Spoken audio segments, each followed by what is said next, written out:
அருட்பெருஞ்சோதி அருட்பெருஞ்சோதி தனிப்பெரும் கருணை அருட்பெருஞ்சோதி. எல்லா உயிர்களும் இன்புற்று வாழ்க, பல்லல் மலரடி வாழ்க வாழ்க, கொல்லா விரதம் குவளை எல்லாம் ஓங்குக, நல்லோர் நினைத்த நலம் பெறுக, நன்று நினைத்த எல்லோரும் வாழ்க இசைந்து. உலக மக்களே, அறிவார்ந்த அன்பர்களே, ஆண்மநேய ஒருமைப்பாடுடைய அன்பர்களே, அருட்பெருஞ்சோதி ஆண்டவருடைய திருவிளையாடலை பார்த்து கொண்டிருக்கிறோம்.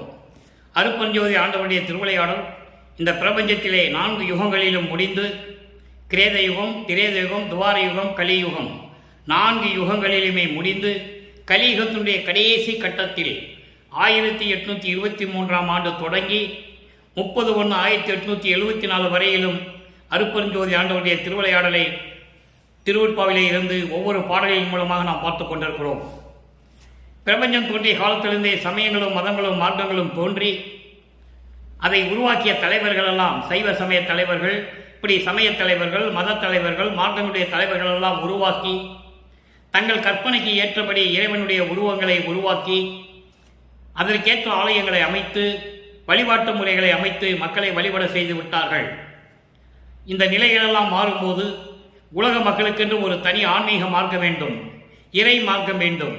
அந்த இறை மார்க்கம் சுத்த சன்மார்க்கம் இருக்க வேண்டும் என்பதற்காக சுத்த சன்மார்க்கத்தை நிறுவி அதை தன் மகனிடம், தன்னுடைய செல்வ பிள்ளையாகிய தன்னுடைய பிள்ளையாகிய வள்ளற்பெருமானிடம் கொடுக்க வேண்டும் என்பதற்காகவே ஒரு தாயின் வழியாக தன் மகனை, தன்னுடைய செல்வ பிள்ளையை ஒரு தாயின் வழியாக இந்த மண்ணுலைக்கு வருவிக்க செய்தார் அருட்பெருஞ்சோதி ஆண்டவர். இங்கே வள்ளற்பெருமான் என்ற பெயர் திரு அருட்பிரகாச வள்ளலார் என்பது மக்களால் அழைக்கப்பட்டவர். உலகியலிலே அவருக்கு இட்ட பெயர் ராமலிங்கம். ஆனால் அருட்பெருஞ்சோதி ஆண்டவர் தன் மகனுக்கு இட்ட பெயர் செல்வப்பிள்ளை. அதனால் தான் நம் பிள்ளை பெருமான் என்று சொல்லுவது உண்டு. அப்படிப்பட்ட பிள்ளை பெருமான் அவர்கள் இந்த மண்ணுலைக்கே வருவிக்க உற்று ஒரு தாயின் கருவறையில் இருக்கும்போது எப்படியெல்லாம் வந்து இறைவன் அருளை கொடுத்தார் என்பதையும், எப்படியெல்லாம் காட்சி கொடுத்து திருவிளையாடல் செய்தார் என்பதையும், சிதம்பரத்திலே 5வது மாதத்தில், அதாவது வருவிக்க உற்று 5வது மாதத்தில் அங்கே எப்படி திருவிளையாடல் செய்தார் என்பதையும், 9வது ஆண்டிலே ஆட்கொண்ட பிறகு எப்படி திருவிளையாடல் செய்தார் என்பதையும், அதன் பிறகு 24 ஆண்டுகளுக்கு மேல் இறைவன் வந்து எப்படி திருவிளையாடல் செய்தார் என்பதையும் இப்போ நம்ம பாடலில் இன்னைக்கு நம்ம பார்க்க போறோம். முன்பருவம் பின்பருவம் காட்டி அருளினாய் என்று சொல்லுவார். முன்பருவத்திலே எப்படியெல்லாம் இறைவனுடைய திருவிளையாடல் நடந்தது. முன்பருவம் என்பது ஒரு தாயின் கருவறையிலிருந்து ஆரம்பிக்கிறது, நல்லா புரிஞ்சுக்கணும். பின்பருவம் என்பது 25வது ஆண்டுகளுக்கு மேல் பின்பருவம். அந்த பின்பருவத்திலே எப்படி அருளை கொடுத்தார் என்பதை இன்றைய திருவிளையாடலில் நாம் பார்க்க போகிறோம். அருட்பெருஞ்சோதி திருவிளையாடலில் முக்கியமான பதிகம் அதான். இப்போ வருவிக்க உற்று 8 ஆண்டுகள் வரையிலும் தான் யார் என்ற தெரியாத நிலையில் இருந்து கொண்டிருக்கிறார்கள் நமது பிள்ளை பெருமானவர்கள். அப்போ அவருடைய மனம் ஒரு நிலையில் இல்லை. எங்கே தங்கி இருக்கிற இடத்துலையும் இருக்க முடியாது. நகரத்துக்கு ஒதுக்குப்புறமா இருக்கிற ஒரு இடத்துக்கு போகணும், அங்கதான் அமைதி கிடைக்கும்னு சொல்லி போய்கிட்டு இருக்காங்க பிள்ளை பெருமானவர்கள். அதன் பிறகு 9வது ஆண்டிலே இறைவன் வந்து ஆட்கொண்டு நீ என் மகனே என்று சொல்லி அருளிவிட்டு புன்னகையோடு மறைந்து விடுகிறார். அதன் பிறகு அவருக்கு எந்த நிலையும் தெரியாது. வருவிக்க உற்றவன் என்ற நிலை மட்டும் அவருக்கு தெரியும். நமது பிள்ளை பெருமானவர்களுக்கு இறைவனால் வருவிக்க உற்றவன் என்ற நிலை மட்டும் அவருக்கு தெரியும். வெளியே யார்கிட்டையும் சொல்ல முடியாது, சொல்லவும் கூடாது. அது தெய்வ ரகசியம். இப்போ இந்த காலகட்டத்தில் திருவருள் முறையீடு உதயமாகிறது. 1ஆம் திருமுறையிலே வருவிக்க உற்றவன் என்ற நிலை தெரிந்த பிறகு இறைவனிடம் முறையீடு செய்கிறார். இப்போ திருவொற்றியூருக்கு அவர் போகல. அப்போ 2ஆம் திருமுறை உதயமாகும் போது அங்கே போவார். அதை நம்ம பார்த்துக்கிட்டு இருக்கோம், படிப்படியாக பார்த்துக்கிட்டு இருக்கோம் ஒவ்வொரு பாடல் மூலமா. இப்போ திருவருள் முறையீடு வருவிக்கப்பட்ட 9வது ஆண்டிலிருந்து 12 ஆண்டுகளுக்குள், அந்த 3 வருடங்களுக்குள் எப்படியெல்லாம் இறைவனை தேடி அலைகிறார், எப்படி இறைவனிடம் முறையீடு செய்கிறார், இருந்த இடத்தில் இருந்து கொண்டு. குழந்தை பருவம், நமது குழந்தை இறைவன் குழந்தை பருவத்தில் இருக்கும்போது அவருக்கு என்ன தெரியும்? உலகியலிலே இறைவனால் வருவிக்க உற்ற நிலை மட்டும்தான் தெரியும், வேறு எதுவுமே அவருக்கு தெரியாது. அப்போ அந்த நிலையில் இருக்கும்போது திருவருள் முறையீடு செய்கிறார். இன்று 40வது பாடலை பார்க்க போகிறோம். 232 பாடல்கள் இருக்கின்ற திருவருள் முறையீடில் ஒவ்வொரு பாடலிலும் ஒவ்வொரு விதமாக இறைவன் எப்படி முறையீடு செய்கிறார் என்பதை தான் பார்த்து கொண்டிருக்கிறோம். இன்று 40வது பாடல் 1ஆம் திருமுறை பதிகம் 6 திருவருள் முறையீடு. எப்படி இறைவனை வேண்டுகிறார், எப்படி முறையீடு செய்கிறார்? பிறை முடித்து ஆண்டு இரு பெண் முடித்து, பிறை முடித்து ஆண்டு இரு பெண் முடித்து ஒரு பிள்ளை பேர் முடித்த நிறைமுடி தாண்டவம் செவ்வேணி செய்திட. பாடல் உங்களுக்கு புரியாத மாதிரி இருக்கும், ஆனால் பொருள் மிகவும் எளிமையானது. இருந்தாலும் பாடலை கவனிங்க. அந்த நயம், அந்த இலக்கியம், அந்த இலக்கணம் எப்படி இருக்கும் தெரியுமா? செய்திட நித்த மன்றில் மறை முடித்து தாண்டவம் செய்வோய் என்பால் அருள் வைத்து எளியேன் குறை முடித்து ஆண்டுகொள் என்னே பலமுறை கூறுவது, என்னே பலமுறை கூறுவதே பாடல். உன்னால் வருவிக்க விட்டேன், 9வது ஆண்டில் ஆட்கொண்டு சென்று விட்டாய், திரும்பி வரவில்லை என்ற மன வருத்தத்தில் இறைவனிடம் முறையீடு செய்கிறார். இறைவனை எப்படி முறையீடு செய்கிறார்? நல்லா கவனிச்சுக்கிட்டே வரணும். சமயங்களும் மதங்களும் மார்க்கங்கள் இருக்கும்போது இறைவனை எப்படி உருவகப்படுத்துகிறார்? பிறை முடித்தவன், கங்கையை சூட கொண்டவன், பெண்ணை கல்யாணம் பண்ணவன், இப்படிலாம் சொல்லிக்கிட்டே வருவார். சுத்த சன்மார்க்கத்தை வாங்கின பிறகு அதெல்லாம் இருக்காது. அதனால தான் நீங்கள் கவனிச்சுக்கிட்டே வரணும்னு நான் சொல்கிறேன். அப்போ தான் திருவிளையாடல் அந்த இனிமை உங்களுக்கு புரியும். அந்த அழகு, அந்த அருள் எப்படி அவருக்கு கிடைச்சதுன்றது உங்களுக்கு புரியும். பிறை முடித்து பிறை சந்திரனை தலையில் சூடிக்கொண்டு ஆண்டு இரு பெண் முடித்து, உமையாலை ஒரு பக்கமும் கங்கையை ஒரு பக்கம் தலையிலும் சுமந்து கொண்டு 2 பெண்களை சுமந்து கொண்டு, ஒரு பெண்ணை கல்யாணம் பண்ணியிருக்கிற, ஒரு பெண்ணை தலையில் வச்சிருக்கிற கங்கையை, அதான் இரு பெண் முடித்து. பிறை முடித்து ஆண்டு இரு பெண் முடித்து, ஒரு பெண்ணை கல்யாணம் பண்ணி ஒரு பெண்ணை தலையில் வச்சிருக்க. ஓர் பிள்ளை பேர் முடித்த நிறைமுடி. இங்கே பிள்ளை பேர் முடித்த நிறைமுடி என்பது கொன்றை மலருக்கு பிள்ளை பேர் என்று ஒரு பெயர் உண்டு. கொன்றை முடியை சடையில் சூரிய இறைவன், அதாவது சடையில் சூடிய இறைவன். கொன்றை மலர்கள் சிவபெருமானுக்கு பிடித்த மலர் கொன்றை மலர். கொன்றை மலர் என்பது வெற்றி மலர் என்று பொருள். அப்படிப்பட்ட கொன்றை மலரை சடையில் சூடிய இறைவன் தாண்டவம் செவ்வேணி செய்திட, அருளனனம் செய்து கொண்டு செந்நிறமான பின்னிய சடையை உடைய இறைவனே நித்த மன்றில் மறை முடித்து. நித்த மன்றில் என்பது அருளனனம் செய்யக்கூடிய அம்பலத்தில் இருந்து கொண்டு மறை முடித்து தாண்டவம் செய்வோய். மறைனா வேதங்கள், 4 வேதங்கள், ரிக் வேதம், யசுர் வேதம், சாம வேதம், அதர்வன வேதம். இந்த 4 வேதங்களையும் ஆண்டு கொண்டு அம்பலத்திலே அருளனனம் செய்து கொண்டிருக்கின்ற இறைவனே, என்பால் அருள் வைத்து என் மேல் இரக்கம் காட்டி, தயவும் காட்டி, கருணை காட்டி எனக்கு அருளை கொடுக்க வேண்டும். எளியேன் குறை முடித்து ஆண்டுகொள். இந்த எளியவனுடைய குறைகளை எல்லாம் நீக்கி, துன்பத்தை நீக்கி, மன வருத்தத்தை நீக்கி என்னை ஆண்டு கொள்ள வேண்டும். என்னை பலமுறை கூறுவதே. என்ன பல தடவை என்ன சொல்ல வைக்கிற? ஒரு தடவை சொன்ன போதாதா? பல தடவை என்ன சொல்ல வைக்கிற?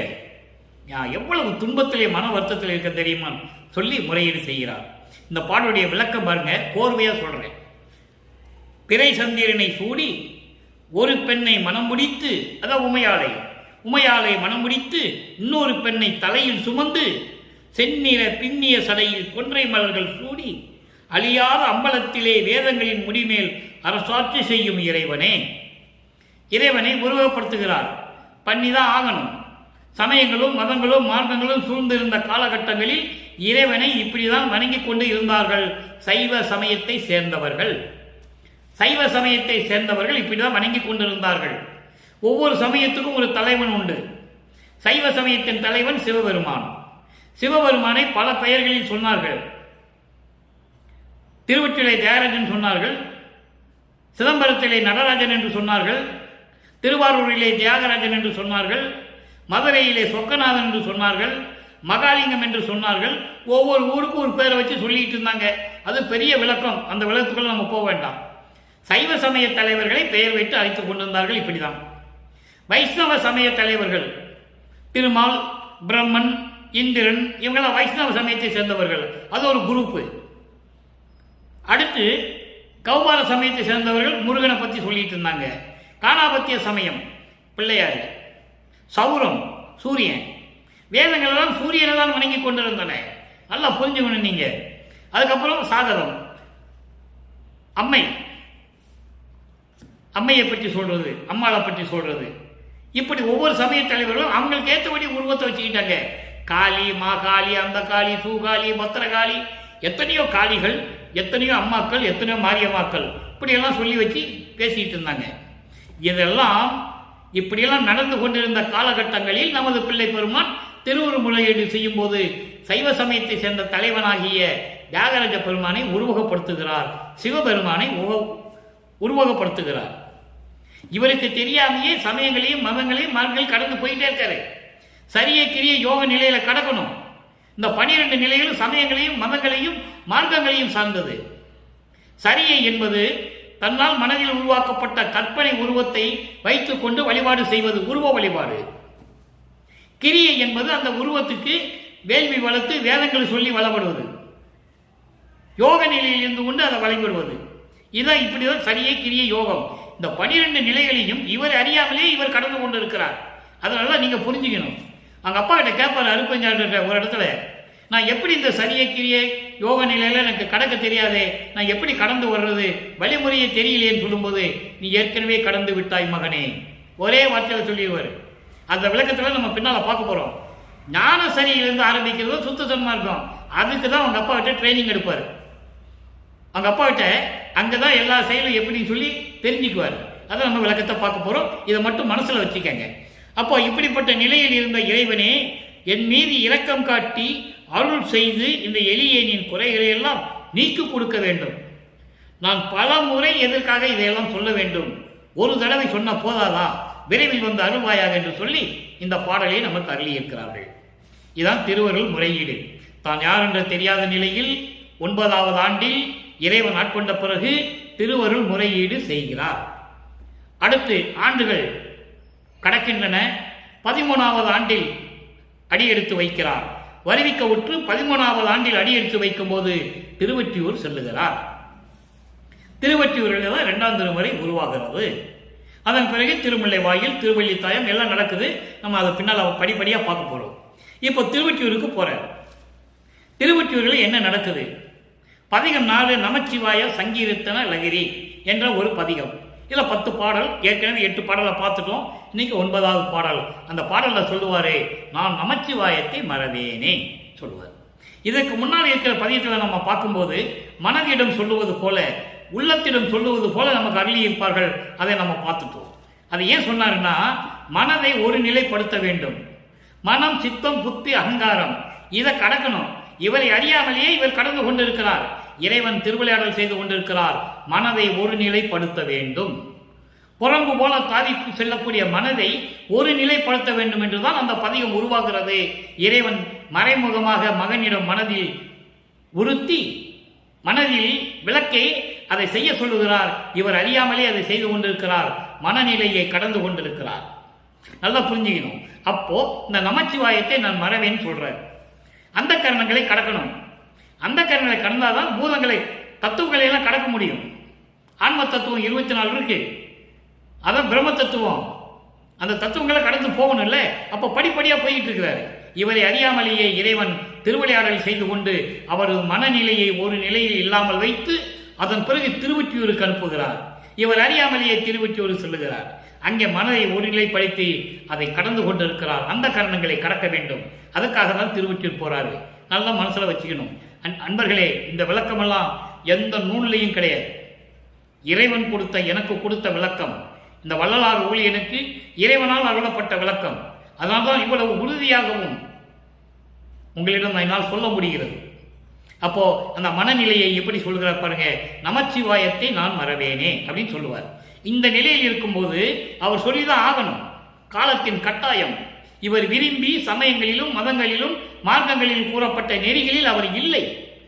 அருப்பஞ்சாண்டவர் இருக்க வைக்கிறார், இருந்து கொண்டிருக்கிறார். நல்லா புரிஞ்சுக்கணும். ஏன்னா பின்னால் வரும்போது இதெல்லாம் பொய்ன்னு சொல்லுவார், ஞானசரியில் சொல்லுவார். அதை நம்ம பார்க்க போறோம். இப்போ நமச்சிவாயன்னு எப்படி சொல்றார்? சொல்லிதானே ஆகணும். அந்த நிலையில் அவர் இருந்து கொண்டிருக்கிறார்.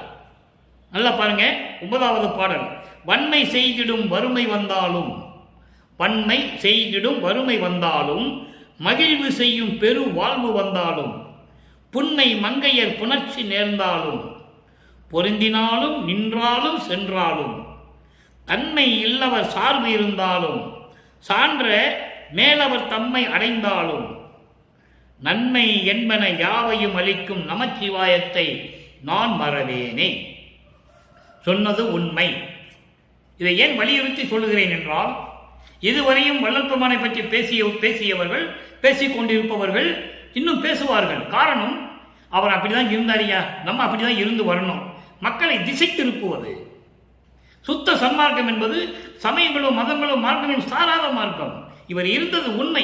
அப்புறம் வேண்டான்னு சொன்னார்ல, அதையும் மக்கள்கிட்ட சொல்லணும் இல்லை, விட்டுட்டாங்க. அதனால மக்கள் என்ன நம்பி கொண்டிருக்காங்கன்னா, இங்கிருந்து தான் போகணும். சிலைகள் எல்லாம் கும்பிட்டுட்டு சிவசிவான்னு சொல்லிட்டு, சண்முகான்னு சொல்லிட்டு, நமச்சிவாயன்னு சொல்லிட்டு தான் போகணுன்ற நிலை மக்கள் மனதில் இருந்து கொண்டிருக்கிறது. அதை விதைத்து விட்டார்கள். அது மரமாக வளர்ந்து விட்டது. அதை வேரோடு அழிக்க வேண்டும் என்பதற்காகத்தான் வல்லப்பெருமானவர்கள் திருவருட்பாவை நமக்கு அருளியிருக்கிறார்கள் என்பதை இங்கு நான் பதிவு செய்ய கடமைப்பட்டிருக்கிறேன். யாரும் மறுக்க முடியாது. அப்படிப்பட்ட நிலையை நீக்க வேண்டும். அதனால என் அமைச்சவாயன் சொல்ல வைக்கிறாரு. அதாவது வறுமை வந்து, துன்பங்கள் வந்து, வறுமை வந்தாலும் சரி, மகிழ்ச்சியான வசதியான செல்வமான வாழ்க்கை வந்தாலும் சரி, விலை மாதர்களின் உறவு கொண்டு இருந்தாலும் சரி, அவர்களோடு இருந்தாலும் சரி, விட்டுட்டு போனாலும் சரி, நின்று கொண்டு இருந்தாலும் சரி, சேர்ந்து கொண்டு இருந்தாலும் சரி, தன்மை புன்மை மங்கையர் புணர்ச்சி சேர்ந்தாலும் பொருந்தினாலும் நின்றாலும் சென்றாலும் எப்படி இருந்தாலும் சரி, தன்மை இல்லவர் சார்பு இருந்தாலும், மனித தன்மையே இல்லாதவர்களுடைய கூட்டு அந்த சேர்க்கை இருந்தாலும் சரி, கற்ற சான்றோர்களை அறிஞர்களின் உறவு நட்பு இருந்தாலும் சரி, நன்மைகளெல்லாம் கொடுக்கக்கூடிய நமச்சிவாயத்தை நான் மறவேனே. எப்படி எது போனாலும் சரி, நமச்சிவாயத்தை நான் மறக்க மாட்டேன்னு சொல்றேன். சொல்லிதான் ஆகணும். காலத்தின் கட்டாயம். அப்போ அவர் சமயங்களிலும் மதங்களிலும் மார்க்கங்களில் இருக்கிறாரு, சொல்லிதான் ஆகணும். இறைவனுடைய திருவிளையாடல். அதே மகன் வாயாலே இது பொய்ன்னு சொல்லணும் இல்லை, அப்ப இதை இருந்துதான் ஆகணும். அதுக்கு தான் இந்த திருவிளையாடல் நடக்குதுங்கிறதை நீங்கள் புரிந்து கொள்ள வேண்டும். சரி, இப்போ 2ஆம் திருமுறைக்கு வந்தாச்சு. உள்ளதை மனதை பக்குவப்படுத்துகிறார். மனம், சித்தம், புத்தி, அகங்காரத்தை கடக்கணும். இவர் அறியாமலேயே கடந்து கொண்டிருக்கிறார். இப்போ 3ஆம் திருமுறை உருவாகிறது. 3ஆம் திருமுறை உருவாகும் போது நான் ஏற்கனவே கூறியது போல வல்லப்பெருமானவர்கள் 3வது எட்டில் இருந்து கொண்டிருக்கிறார். வருவிக்கவுற்று 24வது ஆண்டில் இருந்து 32 ஆண்டுகளுக்குள், அந்த 8 ஆண்டுகளுக்குள் என்ன நடந்தது சொல்லிதான் ஆகணும். அப்போ இரங்கல் மாலை உருவாகிறது. 3ஆம் திருமுறை 24. அந்த ஆண்டுகளில் இரங்கல் மாலை என்பது இறைவன் வந்து ஆட்கொண்டாரை தவிர மறுபடியும் வந்து என்னை வந்து பார்க்கவில்லை, எந்த அருளையும் கொடுக்கவில்லை என்பதை உலக மக்களுக்கு சொல்லுகிறார். உலக மக்களுக்கு சொல்லுவது எப்படி என்றால், தன்னை காதலியாகவும் இறைவனை காதலனாகவும், தன்னை தலைவியாகவும் இறைவனை தலைவனாகவும், தன்னை மனைவியாகவும் இறைவனை கணவனாகவும் வர்ணனை செய்து தோழியிடம் சொல்லுவது போல உலக மக்களுக்கு சொல்லிக் கொண்டிருக்கிறார் நமது பெருமாள் வள்ளல் பெருமானார். இப்ப பாருங்க எப்படி சொல்றாரு. ஏன் இதை சொல்றாருன்னா, ஏன் தன்னை பெண்ணை உருவகப்படுத்தி சொல்றாருன்னா, ஒரு ஏற்கனவே கூறியது விளக்கம் தான். காதலி காதலனை பார்க்க முடியாமல் தவிக்கிறாள். காதலித்து விட்டால் காதலன் வந்து பார்த்தான், திரும்பி போய் விடுகிறான். காதலனோடு சந்தோஷமாக இருக்கவில்லை. அப்போ அந்த தலைவி காதலி தன் தோழியிடம் தான் சொல்லுவார். அந்த நிலைக்காகத்தான் இந்த பாடலை நமக்கு அருளியிருக்கிறார்கள். உலக மக்களுக்கு தெரிவிக்கிறார். நல்லா பாருங்க. நலத்தில் சிறந்த ஒற்றி நகர் நன்னும் எனது நாயகனார், எனது கணவர் என்று சொல்லுகிறார். நாயகனார் வளத்தில் சிறந்தார், மாலையிட்டு மறித்தும் வருவார். மாலையிட்டு மறுத்தும் வருவார். வராரே, வராவிட்டால் வராரே. நிலத்தில் சிறந்த உறவினர்கள் நிந்தித்து, நல்லா கவனிக்கணும் இந்த வரியை, அண்டர்லைன், இது கவனிக்க வேண்டிய வார்த்தை. நிலத்தில் சிறந்த உறவினர்கள் நிந்தித்து, ஐயோ என்னை தமது குலத்தில் சேரார். நல்லா கவனிக்கணும், விளக்கம் தரேன். என்னை தமது குலத்தில் சேரார், என்னடி என் குறையை எவருக்கு கூறுவேனே. இது பாடல். இந்த பாடல் இருக்கிற விளக்கம் பாருங்க. எல்லா நன்மைகளையும் கொடுக்கக்கூடிய இறைவன் பூஞ்சோலைகள் நிறைந்த சோலைகள் நிறைந்த வயல்கள் நிறைந்த திருவொற்றியூரில் இருக்கின்ற எனது கணவர் தியாகராஜ பெருமான் வளத்தில் சிறந்தார், அருள் வல்லமையில் சிறந்தவர். அவர் என்னை மாலையிட்டார்.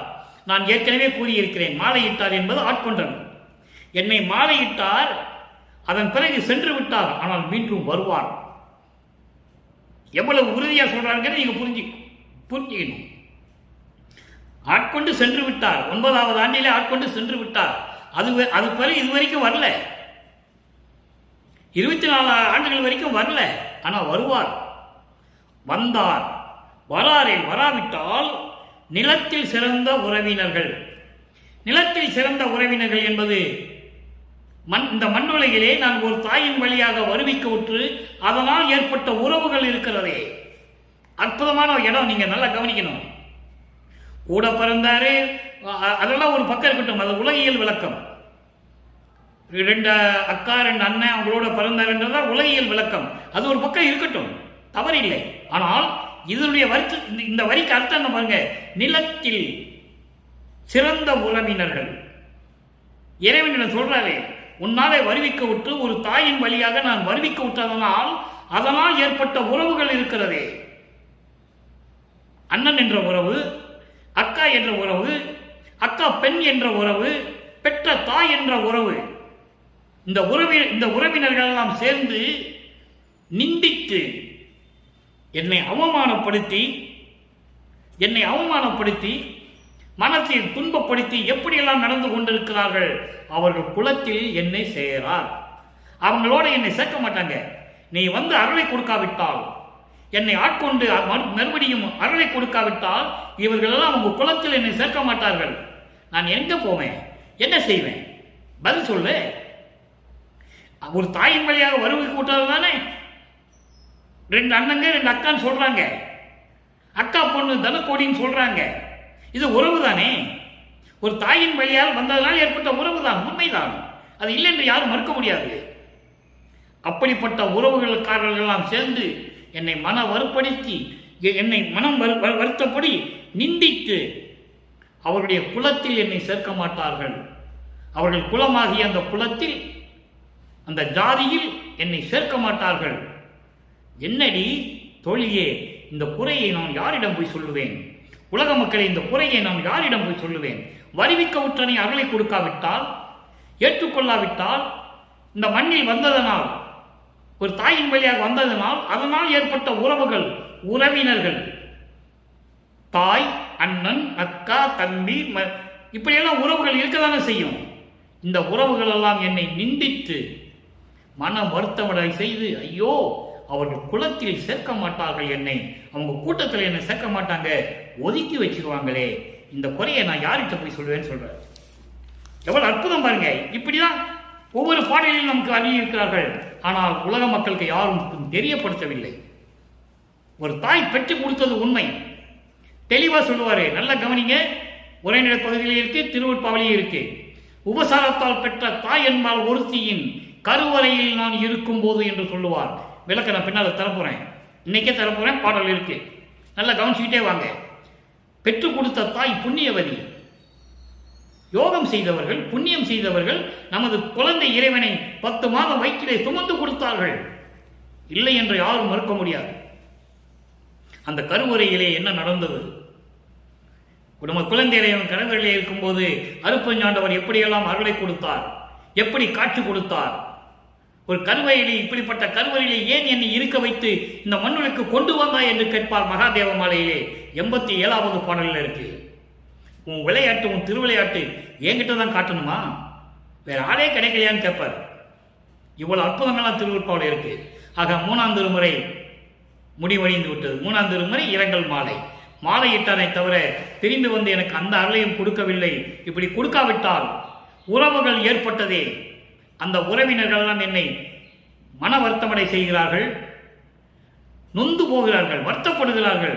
இப்படிப்பட்ட ஒரு மகனை நாம் பெற்றுவிட்டோம் என்று சொல்லி வருத்தப்படுகிறார்கள்.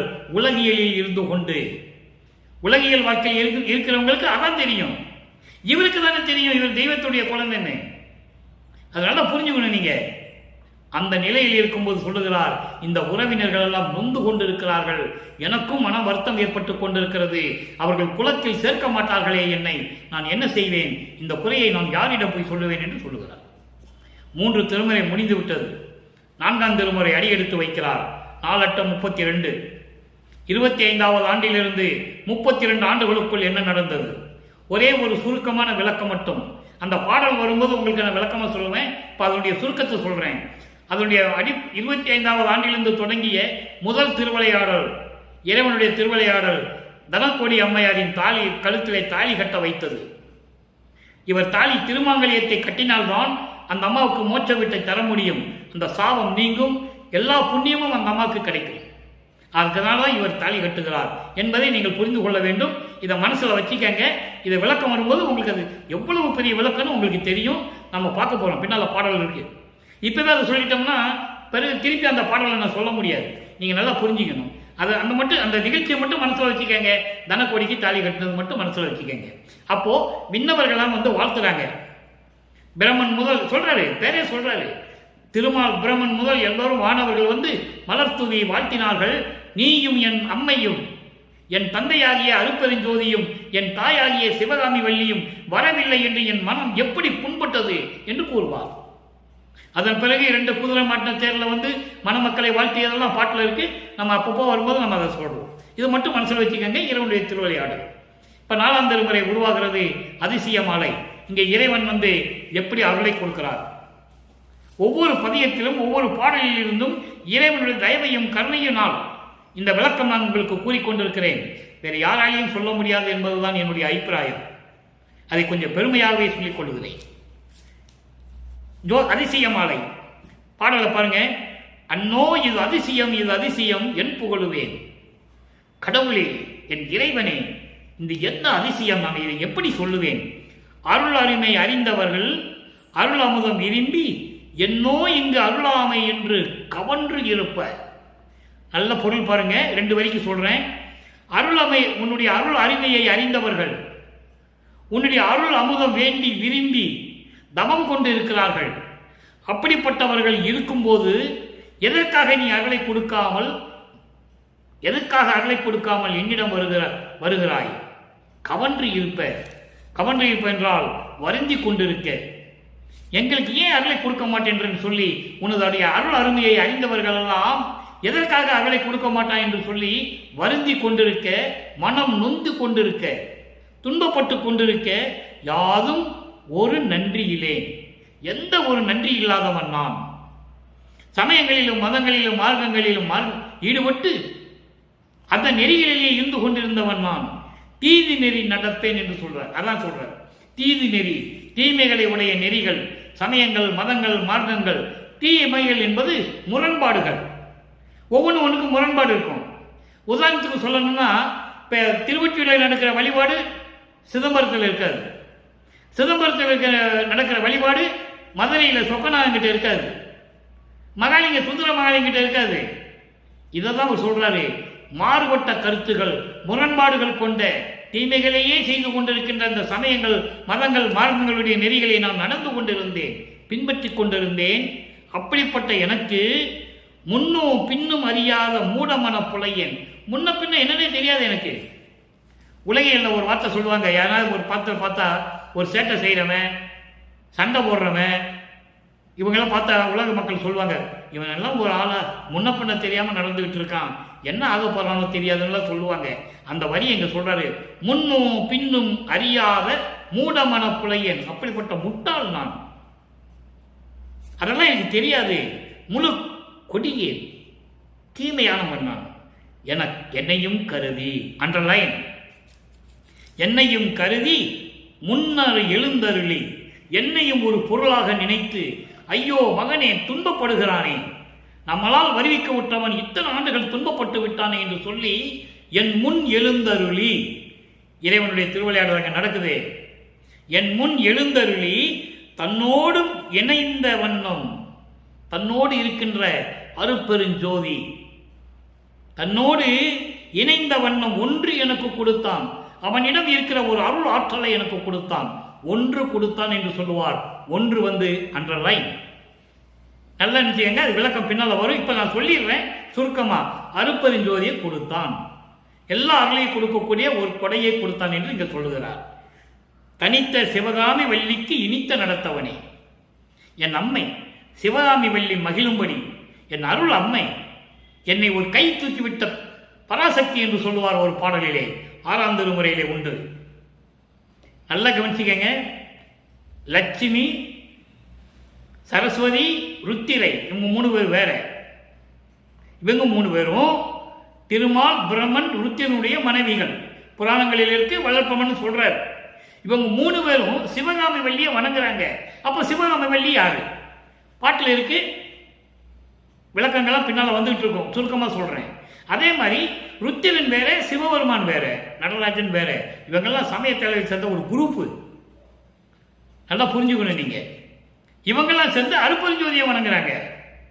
பிரம்மன், திருமால், ருத்திரன் இவங்கெல்லாம் சேர்ந்து அருட்பெருஞ்சோதியை வணங்குறாங்க. அருட்பெருஞ்சோதியை வணங்கினவங்க அதுக்கப்புறம் சுத்த சமாகத்தை பெற்ற பிறகு வல்லற்பமான வணங்குறாங்க. லட்சுமி, சரஸ்வதி எல்லாம் வல்லற்பமான காலில் விழுந்து வணங்கி பாடி ஆடுகிறாங்க. பாட்டில் இருக்கே, நம்ம பார்க்க போறோம். அடுத்த பதிவாக தான் வருது. இதை ஏன் சொல்றோம்னா, வல்லற்பமான் சொன்னதே உலக மக்களுக்கு சொல்லணும்ல, யாரும் சொல்லலையே, அதான் பிரச்சனை. அப்படி சொல்லியிருந்தா இன்னைக்கு சுத்த சன்மார்க்கம் மக்களிடம் போய் சேர்ந்திருக்கும். மக்களிடம் போய் சேரலையே. சுத்த சன்மார்க்கம்னா என்னன்னு கேட்குறாங்க. வள்ளலாருன்னா சாமியார்னு சொல்லிட்டாங்க ஏற்கனவே. முக்காடு போட்ட சாமியாரு, சோறு போட சொன்னாரு, கரசாலையை குடிக்க சொன்னாரு, அவர் ஒரு சித்தர், மருத்துவர், எழுத்தாளர், பாடலாசிரியர், இப்படி சொல்லிட்டாங்க. அப்போ மக்கள் அவர் இறைவனை ஏற்றுக்கிறதுக்கு தயாரா இல்லை. அருட்பெருஞ்சோதி ஒரு ஆண்டவர் இருக்கிறது யாருக்கும் தெரியாது, சொல்லலையே. அப்போ இந்த நிலையில் இருக்கும்போது சொல்லுகிறார், அப்படிப்பட்ட இறைவன் என் முன் எழுந்தருளி இந்த மாதிரி ஒரு அருளை கொடுத்தான்னு சொல்லிட்டார். இப்போ 6ஆம் திருமுறைக்குள்ள போறோம். சுத்த சமாதத்துறை என்றாகிற சமயங்களையும் மதங்களையும் மார்க்கங்களையும் கடந்து பன்மார்க்கம் கடந்தேன் என்று சின்னம்படி 12 மேல் நின்றிருந்து சின்னம்படி சுத்த சன்மார்க்கம் மார்க்கம் என்று சத்தியம் சொல்லுகின்றோம் சின்னம்படி. இதெல்லாம் பாடல்ல இருக்கு, சின்னம்படி பாடல்ல இருக்கு. அப்போ இந்த நிலையில் இருக்கும்போது சுத்த சன்மார்க்கத்தை பெற்ற பிறகு உள்ள நுழையும் போது சொல்றாரு சிற்றபை விளக்கம் 10வது பாடல். இன்னைக்கு சிற்றபை விளக்கத்துடைய இறுதியாவது பாடல். இந்த பாடலை ஏன் லிங்க் பண்ணி கொடுக்கிறாரு, தொடர்பு பண்றாரு. திருவருள் முறையீடுல என்ன சொல்றாரு, அதுக்கப்புறம் இரங்கல் மாலையில என்ன சொல்றாரு, சிவபெருமான் திருவொற்றியூரில் இருக்கின்றவர் தியாகராஜ பெருமான் சொல்லுவாரு, பார்வதியை கல்யாணம் பண்ணாரு, கங்கையை தலையில் சுமந்தாரு, அப்படிலாம் சொல்லுவாரு. இப்போ வடலூரில் இருக்கின்ற அருட்பெருஞ்சோதி எப்படிப்பட்டவர், இறைவனுடைய திருவிளையாடல சொல்றாரு, கவனிங்க. கயவு செய்யும் மதகரி என செருக்கும் கருத்தினேன், மனக்கரிசினால் அடைந்த மயர்வு நீங்கிட வந்து நிற்கின்றேன். உன் முன்னால் வந்து நிற்கிறேன்.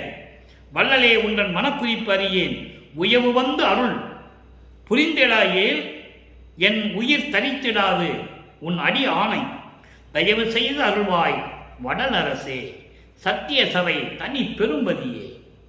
வடலூரில் இருக்கின்ற சத்தியஞான சபையில் இருக்கின்ற என்னுடைய தனி பெரும்பதியே, அருட்பெருஞ்சோதி ஆண்டவரே, உன் முன்னால் வந்து நிற்கின்றேன். நீ சமயங்களிலும் மதங்களிலும் மார்க்கங்களில் இருக்க சொன்னாய், இருந்தேன். எப்படி இருந்தேன்? மதம் பிடித்த யானை போல. மதம் பிடித்த யானை எப்படி அட்டகாசம் பண்ணும், எப்படி ஆணவத்தோடு திரியும் மதம் பிடித்த யானை, அதை போல நான் திரிந்து கொண்டிருந்தேன்.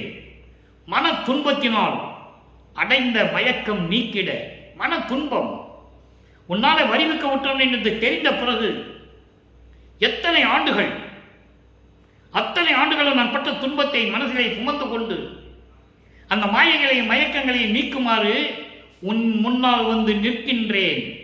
உன்னால் வருவிக்க விட்டு இத்தனை ஆண்டுகள் துன்பப்பட்டு ஒரு மரம் பிடித்த யானை எப்படி ஆணவத்தோடு செருக்கோடு அட்டகாசம் செய்யுமோ, அட்டூழியம் பண்ணுமோ, அந்த நிலையில் நான் இருந்து கொண்டிருந்தேன். இப்போ உன் முன்னால் வந்து நிற்கின்றேன். இந்த மாயைகளையும் மயக்கங்களையும் சமயங்களையும் மதங்களையும் மார்க்கங்களுடைய நெறிகளையும் நீக்க வேண்டும். அதனால் உன்னால் வந்து நிற்கின்றேன். வள்ளலே, உன் மனக்குறிப்பு நான் அறியேன். நீ உள்ளத்தில் என்ன நினைச்சிட்டு இருக்கேன்னு தெரியாது.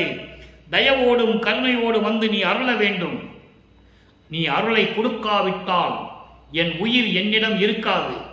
உன் திருவடி மேல் ஆணை, உன் திருவடி மேல் ஆணை. தயவு செய்து வந்துவிடு, தயவு செய்து அருளை கொடு, என்னை ஏற்றுக்கொள் வடல் அரசே. வடலூரில் இருக்கின்ற சத்தியஞான சபையில் இருக்கின்ற தனி பெரும்பதியே. நான் ஏற்கனவே சத்தியஞான சபை பற்றி ஒரு விளக்கம் கொடுத்திருக்கிறேன். நான் சுருக்கமாக சொல்லுகிறேன். மனிதர்களால் திருச்சிற்றம்பலத்திற்கு சிவஞான வெளிக்கு செல்ல முடியாது என்பதனால் தான் அங்கே இருக்கின்ற சத்தியஞான சபையை இங்கே நமது இறைவன் வல்லப்பமான் அவர்கள் நிறுவினார் என்பதை பதிவு செய்ய நான் கடமைப்பட்டிருக்கிறேன். சத்தியஞான சபை இந்த பிரபஞ்சத்திற்கே ஒரே சத்தியஞான சபை, ஒரே இறைவன் பிரபஞ்சத்திற்கு ஆதியம் அந்தமில்லா தோன்றிய அருட்பெருஞ்சோதி என்பதை நீங்கள் மறந்துவிடக்கூடாது. மீது எத்தனையோ ஆலயங்கள், ஊருக்கு 10 கோயில் இருக்கும், 10 சர்ச் இருக்கும், மசூதிகள் இருக்கும். அது அவங்களுடைய சுதந்திரம், அதாவது அவங்களுடைய சுதந்திர பிரச்சனை, மத பிரச்சனை. ஆனால் நமக்கென்று இறைவன் என்று வரும்போது ஒரே இறைவன் தான். எல்லா மதங்களும் எல்லா சமயங்களையும் படைத்த இறைவன் அருட்பெருஞ்சோதி என்பதை நீங்கள் புரிந்து கொள்ள வேண்டும். அடுத்து பாருங்க, இப்போ சிற்றபை விளக்கம் சொல்லியாச்சு. அடுத்து திருவடி முறையீடு. தான் யார் என்று தெரியாத நிலையில் 9வது ஆண்டில் திருவருள் முறையீடு செய்கிறார். அதை நம்ம பார்த்தோம். இப்போ திருவடி முறையீடு, சுத்த சன்மார்க்கத்தை பெற்ற பிறகு திருவடி முறையீடு, இறைவனுடைய திருவடியிலே முறையீடு செய்கிறார். 7வது பாடல். நல்லா கவனிங்க. இப்போ நம்ம என்ன பண்ணோம்? சிற்றபை விளக்கத்தில் என்ன சொன்னாரு? நீ எனக்கு வந்து அருளை கொடுக்கணும், தயவோடையும் கருணையோடையும் விரைவில் வந்து எனக்கு அருளை கொடுக்க வேண்டும், கொடுக்காவிட்டால் என் உயிர் என்னிடம் இருக்காது, உன் திருவடி மேல் ஆணை என்று சொன்னார். இப்போ இங்க திருவடி முறையீடு செய்கிறார். அந்த பதிலுக்கு, அந்த கேள்விக்கு இங்க பதில். இதற்கு முன்னால பாடலுக்கு கேட்டோம், உன் திருவடி வரி மீது ஆணை, நான் என் உயிர் என்னிடம் இருக்கான்னு சொல்லும்போது திருவடி முறையீட்டில் எப்படி இறைவன் வந்த ஆண்டு அருளி திருவிளையாடல் செய்து அருளை கொடுத்தார், அதுக்கு பதில் 14வது 10வது பாடலுக்கு இங்க பதில். நல்ல கவனிங்க. கழித்து எனது உடம்பில் புகுந்தனை சொல்லிட்டார்ல, நான் உயிரோட இருக்க மாட்டேன், சீக்கிரமா எனக்கு அருளை கொடுன்னு சொல்லிட்டார்ல, வந்துட்டார். வந்து மகிழ்ந்து எனது உடம்பிற்குள் புகுந்து விட்டாய், என் உள்ளத்திலே அமர்ந்து கொண்டாய் மகிழ்ந்து, தெளித்த என் அறிவினில் விளங்கினை. தெளித்த என் அறிவு என்று சொல்லுகிறார். இதுவரைக்கும் நான் குழப்பத்தில் இருந்தேன். சமயங்களும் மதங்களும் மார்க்க நெறிகளில் இருக்கும் போது அவற்றையெல்லாம் தெரிந்து கொண்டு நான் வெறும் குழப்பத்தில் இருந்தேன், பெரிய குழப்பம். அப்போ என் அறிவை தெளிவுபடுத்தி என் அறிவில் விளங்கிவிட்டாய். உயிரினில் சிறப்பால் கலந்தனை, என் உயிரில் சிறப்போடு நீ கலந்து விட்டாய். எனது உள்ளம் தளர்த்திட சாகா வரம் கொடுத்து என்றும் தடைபடா சித்திகள் எல்லாம் அளித்தனை அன்றலை. அங்க முறையீடு சிற்றபை விளக்கத்தில் நான் செத்து போவேன்ட்டார். உயிர் என்கிட்ட இருக்காது, நீ என்ன வேணா பண்ணி திருவடி ஆனன்னு சொல்லிட்டாரு. வர்றாரு, ஐயோ மகன் பெரிய முடிவு எடுத்துட்டான், அவனை மாற்ற முடியாது, சீக்கிரம் போயிடுன்னு சொல்லி வந்துடுறார்.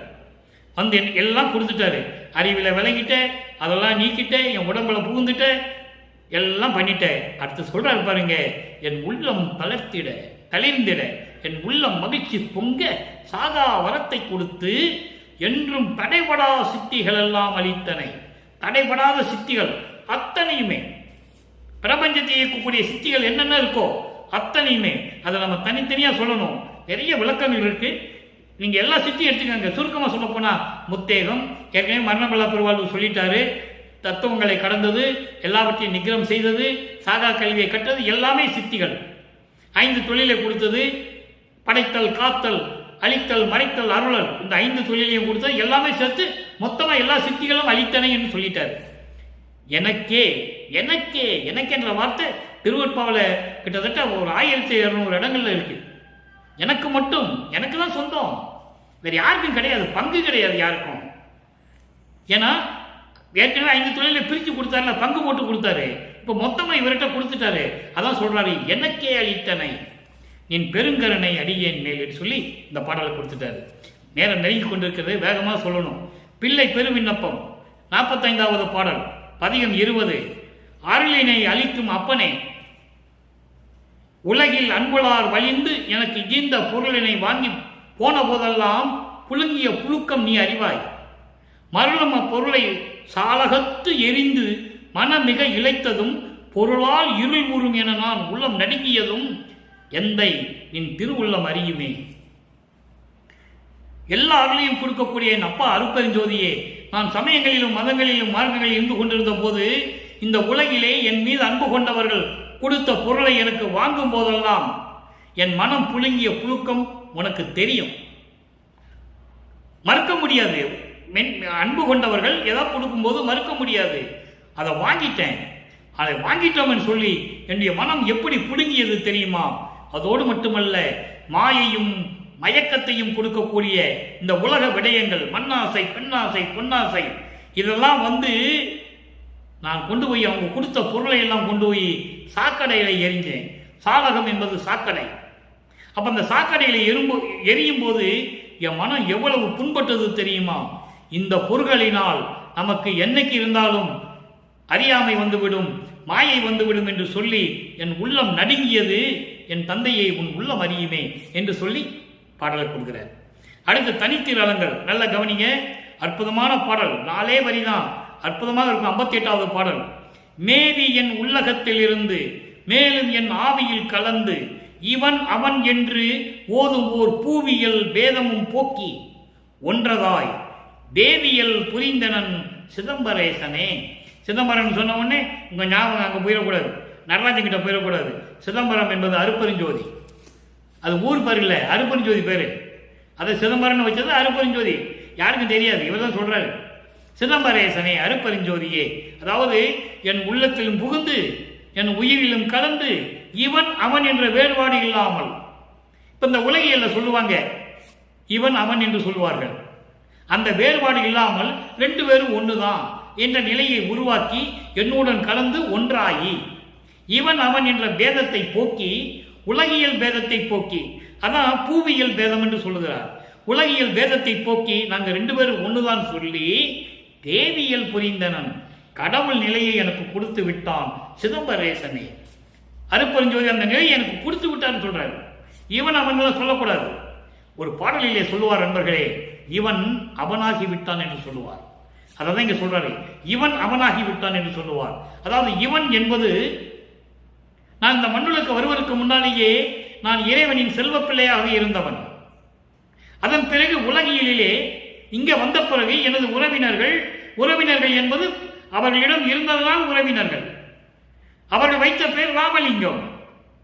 மக்களால் அழைக்கப்பட்டவன் அருட்பிரகாச வள்ளலார். இந்த 3 சேர்ந்து அவனாகிவிட்டான், அருப்பெருஞ்சோதி ஆகிவிட்டான் என்று சொல்லுவார். இவன் அவனாகிவிட்டான் என்று சொல்லுவார். அற்புதமான சீன். அதான் இங்க சொல்றாரு, இவன் அவன் என்ற பேதத்தை போக்கி எனக்கு கடவுள் நிலையை கொடுத்து விட்டான் என் தந்தை அருப்பெருஞ்சோதி ஆண்டவர் என்று சொல்லுகிறார். இதை விட என்ன விளக்கம் வேணும்? இறைவனுடைய திருவிளையாடலை சொல்றதுக்கு இதை விட விளக்கம் தேவையில்லை. அடுத்து மெய்யருள் வியப்பு. 4 வரிதான், நல்லா கவனிங்க. இறைவா, நின்னை கனவிலேனும் யான் மறப்பேனா? கனவுல கூட உன்னை நான் மறக்க மாட்டேன். என் தாய் போன்ற உள்ளம் கொண்ட இறைவனே, உலகத்தவர்கள் மேல் இனி நான் இறப்பேனோ? இந்த உலகம் மக்கள் மாதிரி நான் இனிமே இறப்பனா? அது மறைமுகமான விளக்கம் என்ன? மரணமில்லா பெருவாழ்வை பெற்றுவிட்டேன் என்று சொல்லுகிறார். உலக மக்கள் போல் இனி நான் இறப்பேனா என்றால் என்ன? மரணமில்லா பெருவாழ்வு பெற்றுவிட்டேன் என்பதை இங்கே கூறுகிறார் என்பதை நீங்கள் புரிந்து கொள்ள வேண்டும். அதோடு மட்டுமல்ல, மறை வாசகமும் பொருளும் பயனும் மதிக்கும் மதியிலே வாய்க்க வேதங்கள், இந்த 4 வேதங்கள் சொன்ன அந்த வாசகங்கள், அந்த பொருள் விளக்கங்கள், இவற்றின் மேல் நான் விளங்கிக் கொண்டிருக்கிறேன். கருணை புரிந்து வைத்தாய், எல்லாவற்றையும் தெரிய வைத்து விட்டாய். உயர்ந்த பதியிலே, உயர்ந்த பதி என்பது கடவுள் நிலை. கடவுள் நிலை அறிந்து அம்மயமாகின்ற ஒரு நிலை, அந்த நிலையில் என்னை வைத்து விட்டாய் என்று சொல்லுகிறார். இறுதியாக சிறிய விளக்கம். சிவசிவ ஜோதி 118வது பதியம். சிவசிவ ஜோதி என்பது அருட்பெருஞ்சோதி. பாடலுடைய விளக்கம் பாருங்க. இந்த விளக்கம் நண்பர்களே, நான் பெருமைக்காக சொல்லவில்லை. இது எந்த தமிழ் அகராதியிலும் இருக்காது, யாரிடம் எந்த புலவன் விட்டும் சொல்ல முடியாது. இது இறைவன் எனக்கு கொடுத்த விளக்கத்தை நான் உங்களிடம் கூறுகிறேன். அவ்வளவுதான் எனக்கு தெரியும். நான் வேண்டுமென்றோ கற்பனையாகவோ இது சொல்லுவதில்லை. இந்த பாடலிலே அப்படி ஒரு விளக்கம் இருக்கிறது. காலையில் நான் கண்ட ஜோதி. காலையில் என்பது முன்பருவம். முன்பருவம் என்பது 3 பிரிவுகளிலே சொல்லுகிறார் வளர்ப்பமானவர்கள்.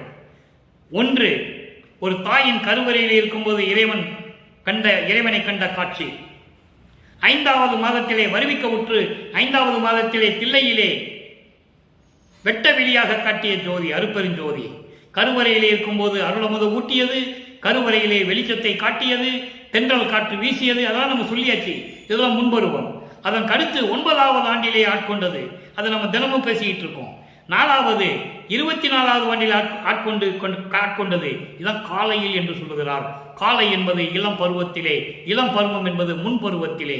இந்த 4ஐயும் ஒன்னா சேர்த்துதான் காலையிலே நான் கண்ட ஜோதி என்று சொல்லுகிறார். கருவிலே பார்த்தது, சிதம்பரத்திலே பார்த்தது, 9வது ஆண்டிலே பார்த்தது, 24வது ஆண்டிலே பார்த்தது, எல்லாவற்றையும் சேர்த்துதான் காலையிலே நான் கண்ட அருட்பெருஞ்சோதி என்று சொல்லுகிறார். நல்லா புரிஞ்சுக்கணும். அதுக்கடுத்து எல்லா காட்சியும் நான் காட்டிய ஜோதி. பிரபஞ்சத்தின் எல்லா விளக்கங்களையும், பிரபஞ்சத்தில் நடந்த 4 யுகங்களில் நடந்த விளக்கங்களையும் எனக்கு காட்டி அருளிய அருட்பெருஞ்சோதி. ஞானமும் வானமுமாம் ஜோதி. இந்த மண்ணுலகம் விண்ணுலகம் கடந்து 16வது நிலையாகிய சிவஞான வெளியிலே இருக்கின்ற அருட்பெருஞ்சோதி. பரவெளி, பரம்பரவெளி, பராபரவெளி, பெருவெளி, பெருஞ்சுகவெளி, இப்படி எத்தனையோ வெளிகள் இருக்கின்றன. இந்த வெளிகள் எல்லாம் கடந்து இருக்கின்ற அருட்பெருஞ்சோதி என்னுள் நானாகி தானாகி. நல்லா கவனிக்கணும் நீங்க. என்னுள் நானாகி தானாகி நன்னிய ஜோதி. என்னுள் கலந்து தானாகி விட்டான், இறைவனாகி விட்டான், என்னையும் இறைவனாகி விட்டான். அப்படிப்பட்ட அருட்பெருஞ்சோதி என்று சொல்லுகிறார். நான் தானானான், தான் நானானான், நானும் தானுமானோம் ஒன்றானோம். வானானான், ஞான மன்னிமன்றில் ஆடுகின்றான். கோனானான், என்னுள் குழாவுகின்ற கோமானே என்று சொல்லுவார். அற்புதமான இடங்களெல்லாம் இருக்கின்றன. பெற்றேன் என்றும் இறவாமை வேதந்தவிந்தே என்னை உற்றை கலந்தான், நானும் கலந்தேன் ஒன்றானும். இப்படி நிறைய பாடல்கள் உண்டு. அதை சொல்றாரு. நானாகி தானாகி நன்னிய ஜோதி. நானாகி அப்புறம் என்னுள் கலந்து தானாகி அருட்பெருஞ்சோதியாகி என்னையும் அருட்பெருஞ்சோதியாக்கிய அருட்பெருஞ்சோதி என்று சொல்லுகிறார். இதுதான் இறைவனுடைய திருவிளையாடல். எனவே அன்பர்களே, இன்றைய திருவிளையாடலை நாம் பார்த்து விட்டோம். எப்படி ஒவ்வொரு காலத்திலும் ஒரு தாயின் கருவறையில் இருக்கும்போது கருவறையில் இருந்து கடைசி வரைக்கும் இறைவனுடைய திருவிளையாடலை முன்பருவம் காட்டி பின்பருவம் காட்டி எனக்கு அருளினார் என்று சொல்வார். பின்பருவம் என்பது சுத்த சன்மார்க்கத்தை பெற்ற பிறகு, முன்பருவம் என்பது இன்னைக்கு பார்த்தது காலையிலே என்பது கருவிலே இருந்து சிதம்பரத்திலே காட்டியதிலிருந்து 9வது ஆண்டிலே ஆட்கொண்டதிலிருந்து அதுக்கப்புறம் 24வது ஆண்டிலே வந்து ஆட்கொண்டதிலிருந்து சொல்லுகிறார். இறைவனுடைய திருவிளையாடல் இப்படியெல்லாம் நடந்து கொண்டிருக்கிறது. எனவே அன்பர்களே, அப்படிப்பட்ட இறைவன் அருட்பெருஞ்சோதி ஆண்டவரை மனதில் நினைத்து வல்லற்பெருமானை போற்றி மகிழ்ந்து, அவரும் இறைவன் தான். மகனை இறைவனாக்குகிறார் தந்தை. தந்தை மகனுக்கு காட்டும் உதவி. மகன் தந்தை காட்டிய உதவி என்ன? சுத்த சன்மார்க்கத்தை உலக மக்களிடம் சொல்லி, ஜீவகானிய ஒழுக்கத்தை சொல்லி, 4 விதமான ஒழுக்கங்களை சொல்லி, இந்திரிய ஒழுக்கம், கர்ம ஒழுக்கம், ஆன்ம ஒழுக்கம், ஜீவ ஒழுக்கம் என்று சொல்லி, இப்படியெல்லாம் இறைவன் அடைய வேண்டும் என்றால், நீங்கள் மரணமில்லா பெருவாழ்வில் இருக்க வேண்டும் என்றால் சுத்த சன்மார்க்கத்தில் தான் இருக்க வேண்டும். இறைவனை என்று அருளை பெற வேண்டும் என்றால் நீங்கள் சுத்த சன்மார்க்கத்தில் இருந்துதான் இருக்க வேண்டும். கொலையும் புலையும் தவிர்க்க வேண்டும். உயிர்களை கொலை செய்வது, மாமிசம் சாப்பிடுவது என்ற நிலையில் இருந்து மாற வேண்டும். உருவ வழிபாடுகளை விட வேண்டும். சமயங்களிலும் மதங்களிலும் மார்க்கங்களிலும் சொல்லப்பட்ட சங்கற்ப விகற்பங்களை நீக்க வேண்டும். எதுவுமே நம்ம கிட்ட வரக்கூடாது. இந்த நிலைகளெல்லாம் இருந்து கொண்டு இறைவனை வணங்கி மகாமந்திரம் சொல்லி அருட்பெருஞ்சோதி அருட்பெருஞ்சோதி தனிப்பெருங்கனை அருட்பெருஞ்சு மகாமந்திரத்தை கூறி ஜோதி வழிபாடு செய்து நீங்கள் இறைவனுடைய செல்வங்களையும் அருள்களை எல்லாம் பெற்றுக்கொண்டு இந்த வையகத்தில் வாழ்வாங்கு நோயற்ற வாழ்வில் வாழ வேண்டும் என்று இறைவனுடைய தயவோடையும் கருணையோடையும் வாழ்த்து விடைபெறுகிறேன். இந்த வள்ளலார் ஊழியன். மீண்டும் நாளை சந்திப்போம். நன்றி, வணக்கம். அருட்பெருஞ்சோதி அருட்பெருஞ்சோதி தனிப்பெருங்கருணை அருட்பெருஞ்சோதி. அருட்பெருஞ்சோதி ஆண்டவருடைய திருவிளையாடல் நாளை மீண்டும் தொடரும்.